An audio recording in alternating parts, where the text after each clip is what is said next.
Melawan lupa tragedi tahun 1997. Kerusuhan Banjarmasin terjadi pada tanggal 23 Mei 1997.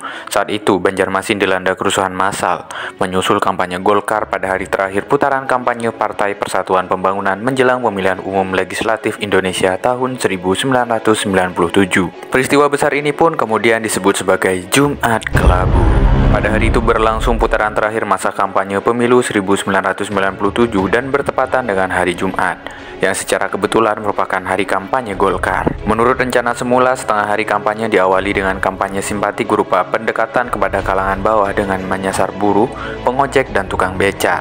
Kemudian setengah hari berikutnya, usai sholat Jumat, kampanye akan dilanjutkan dengan panggung hiburan rakyat di lapangan Kamboja. Hingga tengah hari, semua kegiatan di tengah kota Banjarmasin masih berjalan normal. Begitu pula di mal terbesar di Banjarmasin kala itu, Mitra Plaza, yang kemudian berubah sekejap menjadi pusat kerusuhan. Pada sekitar pukul 12 tengah hari, umat Islam menjalankan ibadah sholat Jumat. Sewaktu ibadah berlangsung, sebagian masa kampanye Golkar yang umumnya terdiri dari anak-anak muda dan remaja masih berkampanye. Mereka berputar-putar keliling kota dengan menaiki sepeda motor.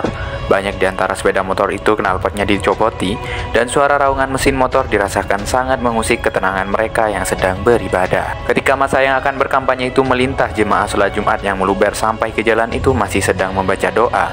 Sebenarnya Polantas sudah berusaha menghadang massa Golkar, namun Satgas Golkar bersikeras melewati jalan itu. Alasan mereka, sholat Jumatnya hanya tinggal membaca doa. Kemarahan jemaah dengan cepat menyebar seusai sholat Jumat dan sampai ke telinga penduduk di berbagai sudut kota.